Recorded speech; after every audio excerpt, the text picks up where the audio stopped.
రాష్ట్ర వ్యాప్తంగా రైతుల కోర్కెల దినోత్సవం పురస్కరించుకుని కడప రైతు సంఘం కార్యాలయంలో పతాకాన్ని ఆవిష్కరించారు. 2 సంవత్సరాల నుంచి సరైన వర్షాలు లేక వేసిన పంటలు చేతికి రాక రైతులు అప్పుల పాలయ్యారని రైతు సంఘం జిల్లా అధ్యక్షుడు గాలిచంద్ర అన్నారు. రైతులకు 2 లక్షల రూపాయల వరకు రుణమాఫీ చేసి రుణభారం నుంచి రైతులను గట్టెక్కించాలని డిమాండ్ చేశారు. స్కిల్ ఆఫ్ ఫైనాన్స్ ప్రకారం తిరిగి నూతన రుణాలు ఇవ్వాలని, రైతులు పండించిన పంటలకు మద్దతు ధర గ్యారంటీ ఇవ్వాలని గాలిచంద్ర విజ్ఞప్తి చేశారు.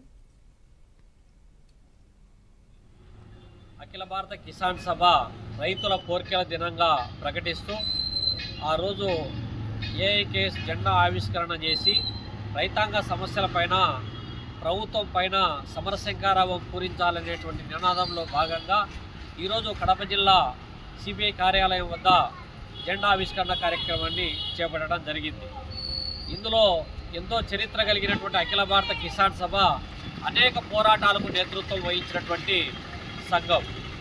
అఖిల భారత కిసాన్ సభ నేతృత్వంలో ఇవాళ రైతులు పండించినటువంటి పంటలకు గిట్టుబాటు ధరలు కల్పించాలని, కనీస మద్దతు ధరకు చట్టబద్ధత కల్పించాలని, నిత్యం కరువు, వలసలు, ఆత్మహత్యలకు పాల్పడతా ఉన్నటువంటి రైతాంగాన్ని ఆదుకోవడానికి రుణ విమోచన బిల్లు తీసుకొని వచ్చి రైతులు తీసుకున్నటువంటి వ్యవసాయ రుణాలు పూర్తిగా మాఫీ చేయాలని, అట్లే ప్రతి సంవత్సరం రైతులకు అవసరమైనటువంటి వ్యవసాయ రుణాలు మంజూరు చేయాలని సెప్టెంబర్ 1ని అఖిల భారత కిసాన్ సభ రైతుల కోర్కెల దినంగా ప్రకటిస్తూ ఆ రోజు ఏఐకేఎస్ జెండా ఆవిష్కరణ చేసి రైతాంగ సమస్యలపైన ప్రభుత్వం పైన సమరశంకారావం పూరించాలనేటువంటి నినాదంలో భాగంగా ఈరోజు